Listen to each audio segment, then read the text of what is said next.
Umaga po ito, ang topic po natin ay maging mabuting patotoo. Kasi kung minsan, ito yung dapat po natin ay, kung minsan, ito po yung nagiging dahilan kung bakit may mga mahal po tayo sa buhay na hindi pa po natin nadadala sa ating Panginoon. Yung tayo po ay maging mabuting patotoo. Sabihin nga po natin, maging mabuting patotoo. Maging mabuting patotoo. Okay, tayo po saglit na yumuko. Tayo po ay patuloy na manalangin. Aming Ama, sa pangalan ni Jesus, muli salamat sa ganito mga pagkakataon na makakapakinig at makakapakinig po kami ng iyong mga salita. Dalangin ko po, Diyos, na patuloy na pangunahin mo nga po kami upang lubusan po namin maintindihan ang mga salita mo na amin pong pakikinggan. Gamitin mo lamang po, O Diyos, na tuntungan. Ikaw po yung aking may taas, maluwalhati mula sa simula hanggang sa kami po ay matapos. Diyos, salamat na po sa katugunan, katagumpayan, sa pangalan po ng aming Panginoong Jesus. Amen. So, salamat po sa Diyos. Sa umaga po ito, tayo po ay nandito. Papatuloy po tayong makinig po ng salita ng Diyos. So, ang topic na po natin ay maging mabuting patotoo. Ang sabi po dyan sa ating talata, sa aklat po ng Matthew chapter 5, verse 14 to 16. Sabi niya dito, kayo ang ilaw ng sanlibutan. Ang isang lungsod na nakatayo sa ibabaw ng burol ay hindi may tatago. Walang tao nagsisindi ng ilaw at pagkatapos ay inilalagay iyon sa ilalim ng banga.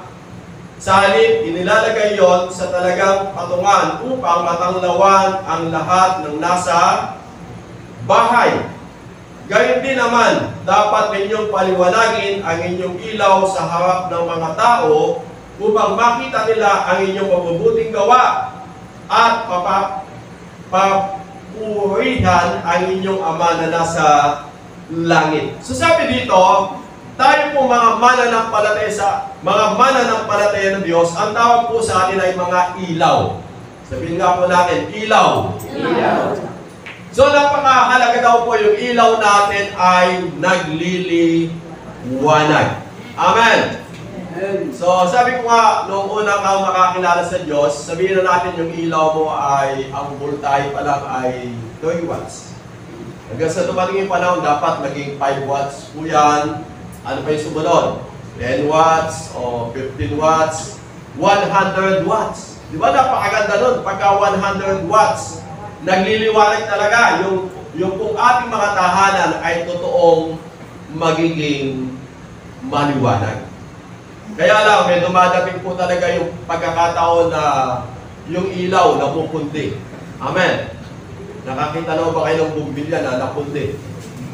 So, ang kinakailangan mo lang gawin doon, palitan mo agad upang hindi po manatili po yung dilim. So, ganun din po sa buhay natin. Kapag dumating yung punto na napundi ka, magliwanag ka ulit. Amen. Amen. Kasi wala naman pong tao hindi po dumadaan sa ganung punto ng pamumuhay. Yung ilaw niya medyo namatay. So, kinakailangan agad po itong mabuhay. Ang sabi pa po dyan sa aklat po ng Ephesians chapter 2 verse 10, kung ano tayo ngayon ay gawa ng Diyos sa ating pakikipag-isa sa ating Panginoong Yesus. Nilikha tayo ng Diyos upang niya tayo para sa mabubuting gawa na inihanda niya noong una pa man upang gawin natin. So, ang layunin po ng Diyos, nung tayo po ay iniligtas ng Diyos, tayo po ay patuloy na gumawa po ng mabuti. Hindi ka lang maging maliwanag sa iyong tahanan, kundi ka po ay maging mabuting halimbawa. Amen po ba doon? Amen. So, introduction pa lang po yung mga verse po na yan. Ano pa? Sabi po dito sa Matthew 25 verse 21, 21 ba nakalagay dyan? Ang sabi po dito, sinabi sa kanya ng Panginoon, magaling, tapat, at mabuting lingkod. Halika, samahan mo ako sa aking kagalakan. Naging tapat ka sa kakaunting halaga, kaya gagawin kitang tagapamahala ng malaking halaga. So sabi dito ng talata, hindi ka lang maging mabuti, kundi ikaw po ay maging magaling, maging tapat, at mabuting lingkod ng Diyos. So binibigyan ko po ito ng diin upang patuloy nating makita upang kung ano po yung mga bagay na dapat natin gawin upang tayo po ay maging mabuting patotoo. Ang sabi naman po dito sa 1 Timothy chapter 4, verse 12, maging halimbawa sa mga mananampalataya sa iyong pagsasalita, pag-ugali, pag-ibig, pananampalataya, at malinis na pamumuhay. So sabi po dyan ay maging mabuting halimbawa. Una, sa pagsasalita, pag-uugali, pag-ibig, pananampalataya, at malinis na pamumuhay. So dito, ipinapakita ng Bible na napakahalaga bilang isang mananampalataya ng Diyos, taglayin po natin yung katangian po ito upang tayo po ay magsilbing maging mabuting patotoo. Una, maging mabuti po tayong patotoo sa ating mga tahanan. Yun po yung bilagid dito sa aklat po ng Matthew. Na ang sabi po dyan, magliwanag po yung ating mga ilaw sa ating po mga tahanan. Sabi po dyan, ulitin ko lang po, upang patuloy natin makita. Sa halip, inilalagay yon sa talagang patungan upang matanglawan ang lahat ng nasa bahay. Ang unang misyon po natin na dapat makita po sa atin yung pagiging mabuting patotoo sa ating pong loob ng tahanan. Amen! Kasi kapag po sa loob ng tahanan na ikaw na mananampalataya ng Diyos ay maging mabuting patotoo, walang dahilan na yung sambahayan mo ay hindi mo madala sa paanan po ng Diyos. Amen! Kasi ito po kasi kung minsan yung nagiging tinitingnan ng mga hindi pa mananampalataya. Yung mga kasama po natin sa mga tahanan. Kung bakit po sila ay hindi po natin madala sa Panginoon. Una, sabi nga, yung ilaw po natin hindi po siya nagliliwanag. Pangalawa, yung pamumuhay po natin hindi po siya yung nagiging mabuting halimbawa. At sabi nga po dito, hindi po natin ginagawa ng tama yung pagiging isang mananampalataya po ng Diyos. So sabi nga dito, una, sa ating mga tahanan. Yan. Masinin po natin, sa ating mga tahanan. Una, bilang isang magulang. Sino po ba dito yung mga magulang na? Ibig sabihin ng magulang, may asawa na. Tatay, nanay, yan. Alam niyo po ba, napakalaki po ng role po natin bilang tatay sa nanay. Lagi ko pong sinasabi, bilang mga tatay at nanay, tayo po yung isang mabuting halimbawa. Hindi mo kasi pwedeng sabihan yung anak mo na, anak, huwag kang magbibisyo, o ikaw mismo nagbibisyo. Di ba? Anak, huwag kang magsusugal, kung ikaw mismo nagsusugal. Anak, huwag kang magsisinungaling kung ikaw mismo ay nagsisinungaling. So, ang gusto ko pong makita natin dito, bilang tayo po ngayon ay mga mananampalataya ng Diyos na mga tatay, sabi nga, maging mabuti po tayong halimbawa. Amen! Yung pagiging ilaw ng isang tatay, dapat makita po sa atin upang yung asawa mo, yung anak mo, ay makasama mo sa paglilingkod sa ating Panginoon. Sabi nga, maging mabuti po tayong patotoo. Dito po kasi yung kakulangan po natin kung minsan, hindi natin tinignan na okay lang tayo dumadalo sa gawain ng Diyos, kaya lang yung pagiging mabuting patotoo, kung minsan hindi po natin ito lubos ang binibigyan ng kahalagahan. At kung minsan, ito din po yung tinitingnan. Kung bakit hindi mo makasama yung asawa mo, hindi mo makasama yung mga anak mo, kasi tinitingnan po nila yung pamumuhay natin. Paano kung sasama sa asawa ko? Hindi ka nagbabago. Hindi nila alam, may nagbago na. Nung si tumanggap sa Panginoon, may nabago na po sa kanyang buhay. Ang kinakailangan na lamang pong maganap sa kanyang buhay, yung tuloy-tuloy na pagbabago. Yan. At sabi nga, nababago yung tao sa pamamagitan po ng pakikinig at pakikinig at pakikinig po ng kanyang salita. Kasi nababago yung laman ng kanyang kaisipan. Kaya bilang mga tatay, napakahalaga na maging mabuti po tayong halimbawa sa pananalita, sa pag-uugali, sa pag-ibig, sa pananampalataya, at sa kalinisan.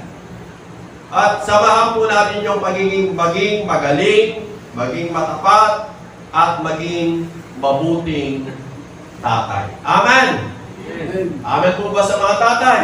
Amen. Kasi tayo po yung tinatawag po lagi na haligi. Kung yung haligi nakatagilid, tatagilid din po yung ating sambahayan. Pero kapag po yung haligi, diretso, matibay po yung ating pong buong sambahayan. Kaya maging mabuti po tayong halimbawa bilang mga tatay. Pangalawa, yung mga nanay. Napakahalaga na makita rin po natin. May talata po ako diyang inilagay sa mga tatay at nanay. Sa Ephesians chapter 6 verse 4, sabi dito, mga magulang, huwag ninyong ibuyos ang paghihimagsik laban sa inyo ang inyong mga anak. Sa halip, palakihin ninyo sila sa disiplina at aral ng Panginoon. So sabi nga, bilang mga magulang, hindi po natin kayang hubugin yung ating mga anak sa matinding paghihimagsik. Galit. O, lagi ka nagagalit sa, sa anak mo. Kung isa sa sobrang galit yung anak mo, hindi ka na pinapansin. Dapat daw, ang gawin po natin, disiplinahin po sila ng tama. Tama po pagdidisiplina. Pangalawa, yung salita po ng Diyos. Alam niyo po ba, yung pagka po sinabing disiplina, kung ano yung tama, kapag po yung mali. Hindi po yung umiyak lamang po ng konti yung anak mo. Nawala na po yung tama. Yung tama, naging mali na. Kasi ang sumunod, yung magulang doon sa anak. Lalo na po sa panahon po natin ngayon, ito po yung nakikita natin, na kung minsan ang sumusunod yung magulang sa anak. Dapat po hindi. Itama po natin yung tama, yung mali ay mali. Kasi kung paano mo daw po hinubog yung anak mo, yun daw po yung magiging buhay po niya pagdating po ng panahon. Kaya bilang mga magulang, ang sabi dito, huwag ninyong ibuyo sa paghihimagsik laban sa inyo ang inyong mga anak. Sa halip, palakihin ninyo sila ayon sa disiplina at salita po ng ating Panginoong Jesus. Kasi yung salita ng Diyos, ito po yung nagbabago sa buhay po ng isang tao. Hindi po kayang baguhin hindi po natin kayang baguhin yung bawat mahal po natin sa buhay. Ang kaya lang magbago sa buhay ng tao, walang iba kundi yung Panginoon sa pamamagitan po ng kanyang mga salita. Amen! Kaya yun po, bilang mga magulang, sabi nga, maging mabuti po tayong magulang. Maging yung mga nanay, lagi po natin sinasabi, yung mga nanay po natin, sila daw po yung mga ilaw ng sambahayan. Kapag po yung nanay na pundi po yung loob po ng tahanan. Diba? So, magulo. Pero kapag yung nanay nasa tamang kaayusan at pamumuhay, makikita mo yung loob po ng tahanan ay napakaliwanag. At yun din po yung paalala po sa mga magulang, sabi nga maging mabuti daw po tayong halimbawa, lalo na sa pananalita. Amen po ba to sa mga nanay? Kasi ito po yung kahinaan po ng nanay, yung pananalita. Hindi ko alam kung bakit po gano'n. Kapag nagsimula na po pagtrabaho, hindi mo pwedeng walang salita. Wala. Samantalang yung mga tatay, kapag gumagalaw yan, gusto, diretso lang, trabaho. Yung nanay, hindi ko alam. So, okay lang, basta masaya. Yung nagtatrabaho ka, kumakanta ka na, ako ay masaya. Hindi yung galit na galit ka. Di ba? Kasi po, pag pupagod talaga yung tao, medyo iba po yung image. Pero mas maganda habang napapagod ka, kumanta ka ng ako'y masaya. Para masaya po yung paligid. Amen po ba daw, mga nanay? Para yung mga anak nyo, payapa sa loob po ng tahanan. Diba, si nanay, na naman si nanay, makaalis po na sa bahay. Hindi po, maging mabuti po tayong halimbawa sa pananalita, pag-uugali, pag-ibig, pananampalataya, at sa pagiging malinis sa ating pamumuhay. At sabihin nga po natin, maging magaling, maging matapat, at maging mabuting nanay. Yan. Sumunod po tayo sa mga anak. Yan. Kumusta po yung mga anak natin? Mababait po ba yung mga anak ng Diyos? Yung mga kabataan? Sabi po dito sa Matthew 6:1, mga anak, sundin ninyo ang inyong mga magulang alang-alang sa Panginoon. Sa pangalito ang nararapat, igalang mo ang iyong ama at ina. Ito ang unang utos na may kalakip na pangako. Magiging maganda at mahaba ang iyong buhay sa lupa. Alam niyo po, bilang mga mananampalatayang kabataan, kung minsan po kasi hindi natin madala yung mga magulang po natin, baka po yung ating pong pagiging isang mabuting kabataan ay hindi po natin ito na-i-apply sa ating mga tahanan. Kasi tinitingnan po yan ng ating mga magulang. Itong anak ko na to, pagdating sa church, napakabait. Pagdating sa bahay, lalong napakabait. Mas maganda ata sa church na lang tumira. Ganun po ba? Kasi sabi po nung nanay sa church, kabait na ikaw ng anak ko. Pero pagdating sa bahay, napakabait. Ano po kaya yung problema? Hindi po na-i-apply. Dapat po, kung ano po yung natututunan po natin dito sa church, dapat ina-apply po natin ito sa ating mga tahanan. Amen po ba doon, mga kabataan? Alam niyo po, sabi ko nga, lagi ko po itong pinapaalala. Bilang mga mananampalataya ng Diyos, huwag pong mawala po sa atin yung pagiging magalang. Magalang. Kasi ito po yung mundo po kayo, kung minsan nawawala na po ng paggalang yung mga kabataan. At lalo na po yung mga bata, kapag hindi mo sinabihan na, "Po? Opo." Hindi po magpopo. May bayad po ba kapag nagsalita po tayo ng po? May bayad po ba? Wala. Wala pong bayad yun. Pero kung minsan mapapansin po natin, hindi po natin na-i-apply na, halimbawa, ang kausap niya, pito niya, ha? Ganun po ba? Mas maganda po bilang mga kabataan, makita po ng mga magulang natin na hindi po mananampalataya, mula nang ikang nakikinig ng salita yung anak ko, naging magalang, naging mabait, naging mabuti. Kaganda, di ba?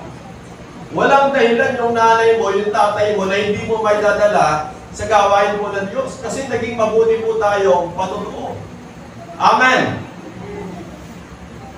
Sabi ko ako minsan, yung mga bata, sabi ko mag-bless kayo, sabi ko lalo na po yung mga bata pa, lalo lang kapag gabi. Kasi ang sinasabi ng mga tao, kapag nag-bless ka sa kanya, sabi niya, God bless you. Amen! Di ba napakaganda na sasabihin po sa inyo, pagpalain ka ng Diyos. Kaya yung magsalita ka ng opo at magmano ka, hindi po ito kalugihan. Kundi ito po ay biyaya na nanggagaling po sa Diyos. Kaya, ang sabi pa po dito, igalang mo ang iyong ama at ina. Ito ang unang utos na may kalakip na pangako.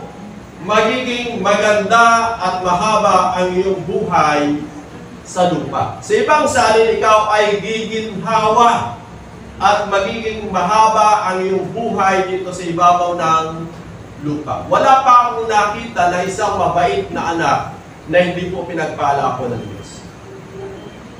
Pero yung mga anak na mabait, talagang mabait, medyo iba po yun. Kaya bilang mga mananampalataya ng Diyos, maging mabuti po tayo matotoo sa ating pong mga tahanan. Amen? Lalo na pag sinabi ng nanay mo, anak, magsayin ka. Lalo na may hawak po na cellphone. Nakaganon lang. Anak, magsahin ka. Wait lang po. Anak, magsahin ka. Gusto ba tumaas yung boses ng nanay? Kabait-bait ng nanay mo, biglang tumaas yung boses. Dahil mabait po yung anak. So alam niyo po, sabi ko nga, mahalin po natin yung mga magulang po natin. Kasi may biyaya at pagpapala na nanggagaling po sa ating Panginoon kapag ginawa po natin yung mga bagay na yan. Amen po ba doon, mga anak? So, gampanan po natin, sabi ko nga, ang kultura po kasi ng mga Pilipino ay napakaganda. Dapat i-apply po natin bilang mga anak. Kung paano po tayo ay mga mananampalataya po ng Diyos, maging mabuti po tayo patotoo.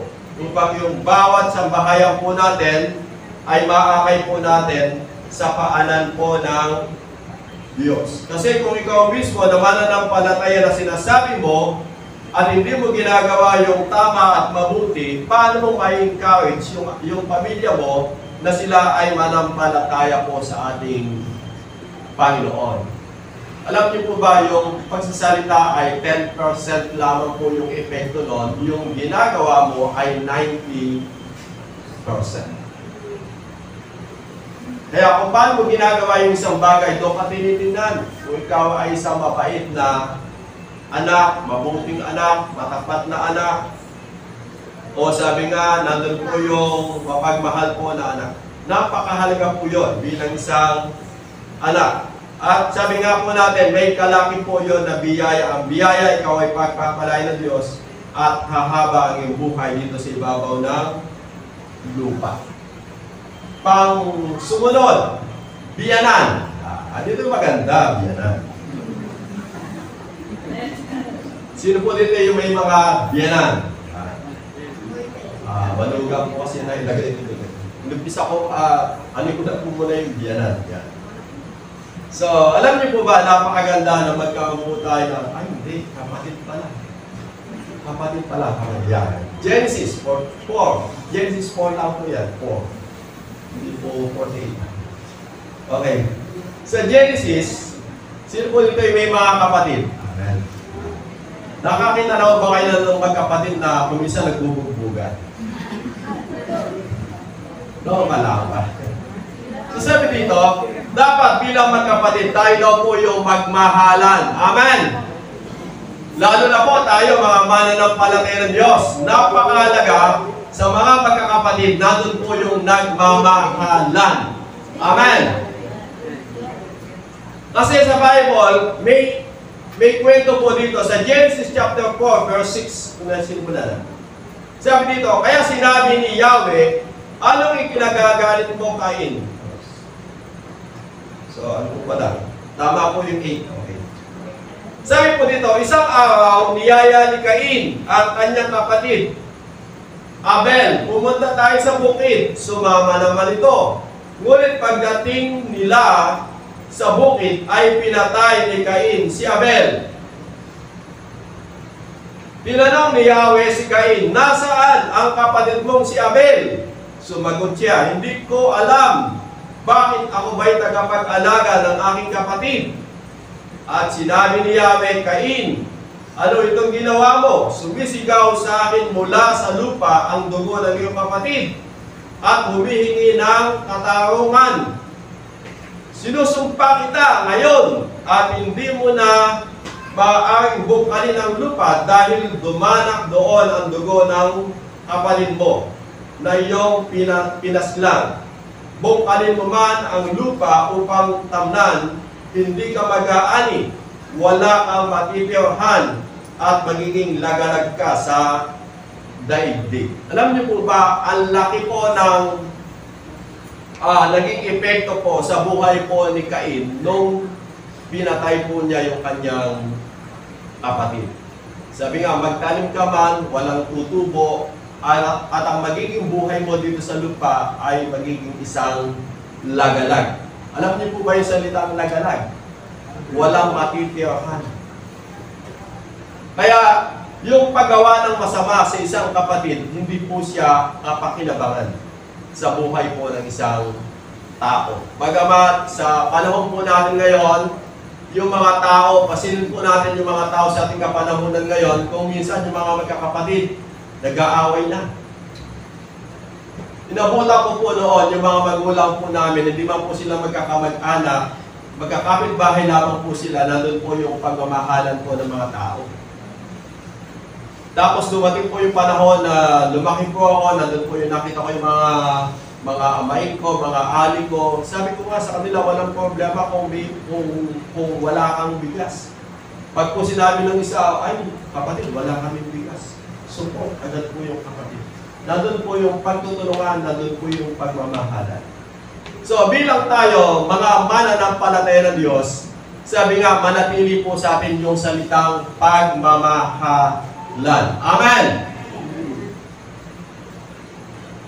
Kung yung kapatid mo talagang mabait, panalangin mo sa Diyos na talagang ipunin siya ng Panginoon. Gamitin ka ng Diyos upang yung kapatid mo ay kumilala sa ating Panginoong Jesus. Sabi nga po ng aklat po ng 1 John, daigin mo ng mabuti ang masama.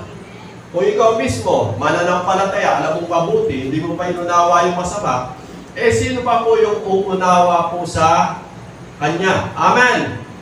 Sabi nga, huwag lamang po tayo umibig sa pamamagitan ng salita, kundi ipakita daw po natin ito sa pamamagitan po ng gawa. Si Cain po kasi, nagselos lamang po siya dun eh. Kasi tinanggap ng Diyos yung kanyang handog. Tinanggap ng Diyos yung handog po ni Abel, si Cain hindi. So nagselos lamang po siya sa selos, pinatay po niya si Abel. Kaya kung minsan, ganun po kung yun po yung mga pinagmumulan eh. Nagselos doon sa kapatid dahil iba yung pagtingin ni nanay sa ni tatay. Kaya yung mga tatay, nanay, yung pagtingin po natin sa mga anak, sikapin po natin maging pantay-pantay.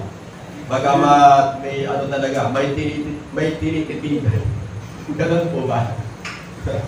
Si ano talaga, pagka si ano dumating, talagang si nanay. Hindi ba paalis sa pagluluto? Pagka si Anay kahit dumating, wala lang. Bang ganon? Huwag naman. Baka po magselos, magkaroon po ng hinanakit, sama ng loob, o kaya puot. Alam niyo po ba yung puot? Ito daw po ay pagpatay. Kaya mahalaga po na makita po natin yun. So bilang mga magkakapatid, magmahalan daw po yung bawat isa. Amen! Lalo na kung di pa po mananampalataya ng Diyos, ang goal po natin doon, madala po natin siya sa paanan po ng Diyos. Okay, sumunod na po yung ano. Yan, manugang.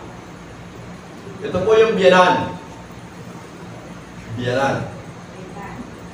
Sa Ruth chapter 1, yan, 15. 15 agad. So, 6 muna.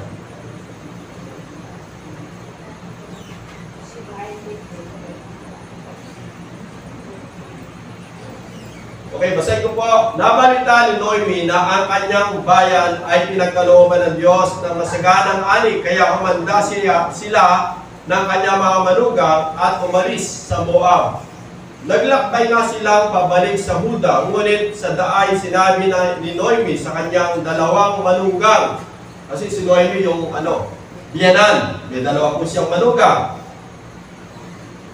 Ngunit siya dahil sinabi ni Noemi sa kanyang dalawang manugang, umuwi na kayo sa dati ninyong tahanan at maniwarahan sa inyong mga nanay. Kasi namatay na po yung kanyang mga anak na lalaki, itong mga manugang na babae, pinauwi na po niya sa kanyang mga tahanan, sa kanilang po mga nanay.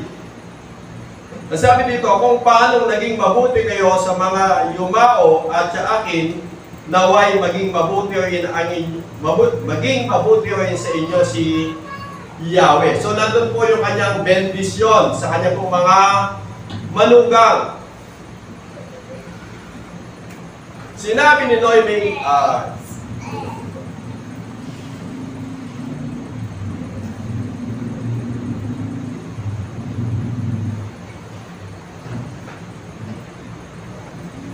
and Ang 15, lundag po ako ng 15. Sinabi ni Noemi kay Ruth, ang bilas mo'y nagbalik na sa kanyang bayan, sa kanyang mga Diyos. Umuwi ka na rin. Sumagot si Ruth, huwag ninyong hilingin. Ito na po yung pala ang kwento po ng manugang. So, ang point ko po sa biyanan, so yung biyanan po kasi, nandun po yung kanyang pagmamahal doon po sa kanyang manugang. Subalit makita natin, si Noemi, nandun din po yung kanyang pagmamahal sa kanyang biyanan. So sa pagmamahal naman po ni Noemi sa kanyang biyanan, sabi dito sa 15, sinabi ni Noemi kay Ruth, ang bilas mo'y nagbalik na sa kanyang bayan at sa kanyang mga Diyos. Umuwi ka na rin. Sumagot si Ruth, huwag po ninyong hilingin, iwanan ko kayo. Hayaan na ninyong ako'y sumama sa inyo, saan man kayo pumunta. Doon ako pupunta, kung saan kayo tumira, doon din ako titira. Ang inyong bayan ang magiging aking bayan, ang inyong Diyos ang magiging aking Diyos. Kung saan kayo mamatay, doon ako mamamatay, at doon din ako malilibing.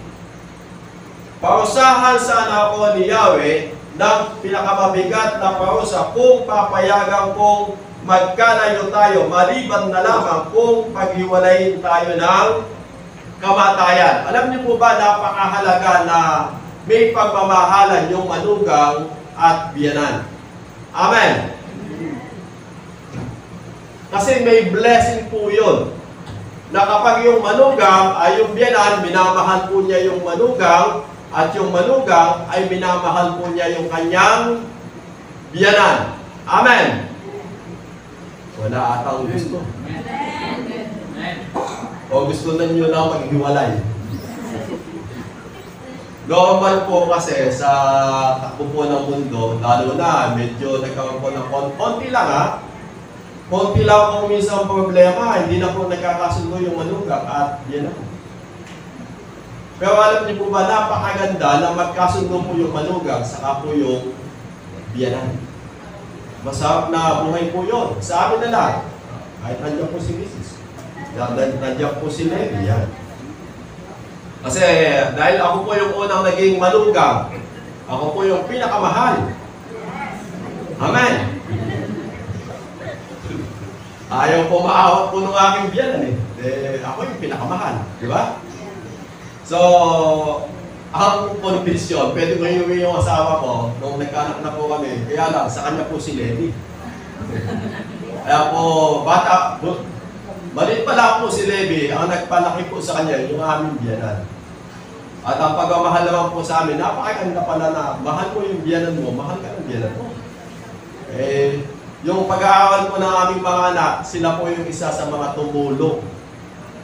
Kung ako lang po yung magpapa-aaral po sa mga anak namin, sa biyaya ng Diyos, natapos po sila. Kaya lang, hindi ko kaya kung kami lang na mag-asawa. Pero dahil nandyan po yung aming biyanan, saka po yung mga bayaw namin at hipag, nakatapos po sila ng pag-aaral, di ba? So isa na lang, si Seiya na lang, dahil interview college na po siya ngayon. So kaya napakaganda na nandun po yung pagmamahalan ng manugang saka po ng biyanan. Alam niyo po itong manugang na to na si Noemi. Tama po ba? Si Ruth, saka po si Noemi, napakaganda po na kanilang relasyon. At mula po doon, pinagpala po ng Diyos si Ruth dahil sa pagmamahal po niya sa kanyang biyanan. Kaya sabi dito, nang matiyak ni Noemi na hindi talaga magbabago ang isip ni Ruth, ay sumama sa kanya at hindi na siya tumutol. Kaya nandun po na nagsama po sila talaga bilang isang manugang saka po ng isang biyanan. At alam niyo po, ang sabi ng Bible sa Ruth chapter 2 verse 11, nabalitaan po ito ni Boaz. So ito po yung mga magagandang kwento. Sabi dito sa Ruth chapter 2 verse 11, sumagot si Boaz, nabalitaan ko ang lahat ng ginawa mo sa iyong biyanan mula nang mamatay ang iyong asawa. Alam ko rin iniwan mo ang iyong mga magulang at sariling bayan upang manirahan sa isang lugar na wala kang kakilala. Pagpalain ka nawa ni Yahweh dahil sa iyong ginawa. gantimpala kalawan ni Yahweh ang Diyos ng Israel sapagkat sa kanya ka lumapit at nagpakupkop. Sumagot si Ruth, salamat po, pinalakas ninyo ang aking loob. Sa inyong sinabi, kahit ako isang hamak na lingkod, at sa katunayan, hindi kabilang sa inyong mga manggagawa, naging mabuti kayo sa akin. So, nandun po yung blessing. Dahil si Boaz po kasi, ito po yung napangasawa niya, mayaman po siya. At dahil na nabalitaan po niya yung ginawa po ni Ruth doon sa kanyang biyana na si Noemi, ang panalangin po niya dito, sabi niya, pagpalay kanawa ni Yahweh dahil sa iyong ginawa.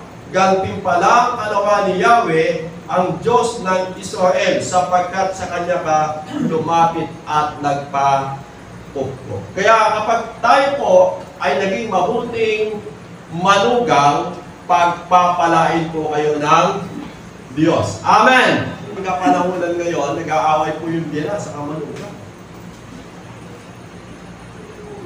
So, kinakailangan na doon po yung salitang pagmamahalan. Lalo na po, tayo mga mananampalataya po ng Diyos.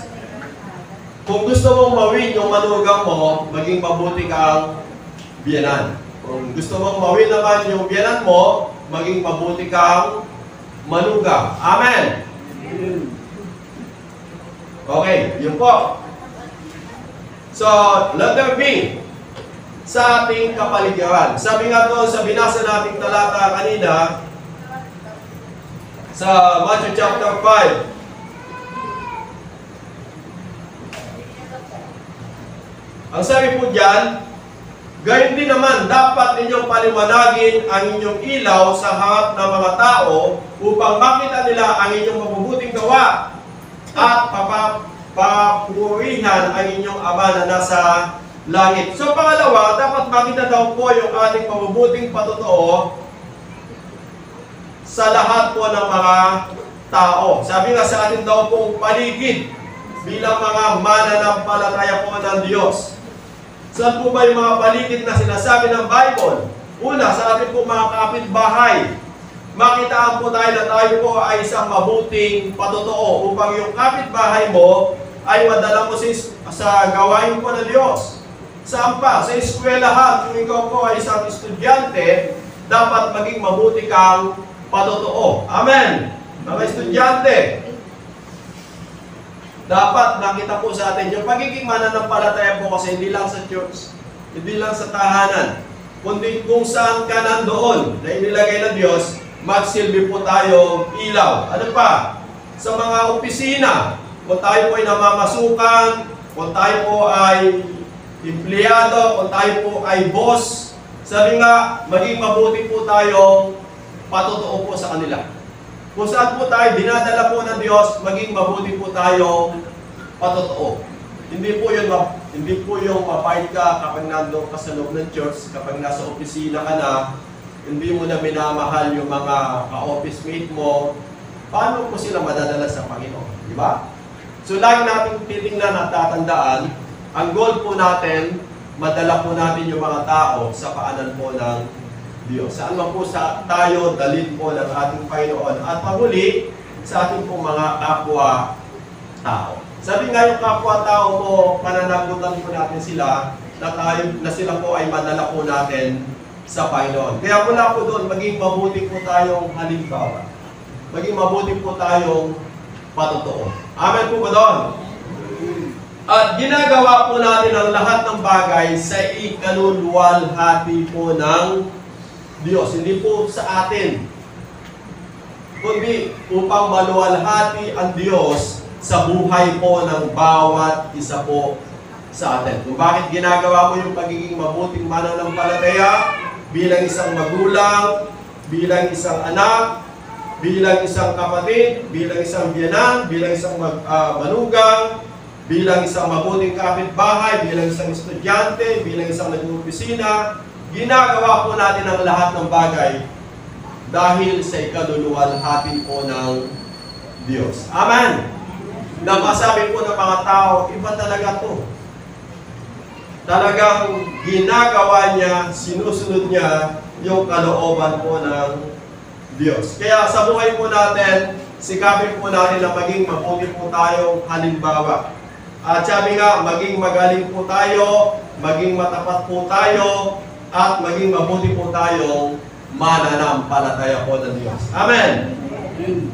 At sabi nga dito ng Bible, kung paano daw tayo tinanggap ng Diyos, ganoon din po natin tanggapin yung mga taong wala pang pagkakilala sa Panginoon. Sabi po dyan sa uling talata sa Romans 15 verse 7, kung paano kayo malugod na tinanggap ni Kristo, tanggapin ninyo ang isa't isa upang papapurihan ang Diyos. Sabi nga, kung paano daw po tayo tinanggap ng Panginoon na kumilala at naglingkod sa Kanya, ganoon din po natin tanggapin ang bawat isa upang maluwalhati ang Diyos sa buhay po ng bawat isa sa atin. Amen! Kasi yan po yung nais po ng Diyos, maging mabuti po tayong patotoo. Kung tayo mismo hindi po magiging mabuting patotoo, sino pa po yung hahanapan na maging mabuting patotoo? Kaya yamang po tayo ay nakakilala sa Diyos, nagbabasa po tayo ng salita ng Diyos. Sabi nga, makita po ito sa buhay natin upang yung mga tao ay kumilala sa Diyos, upang yung mga tao ay manampalataya sa ating Panginoong Jesus.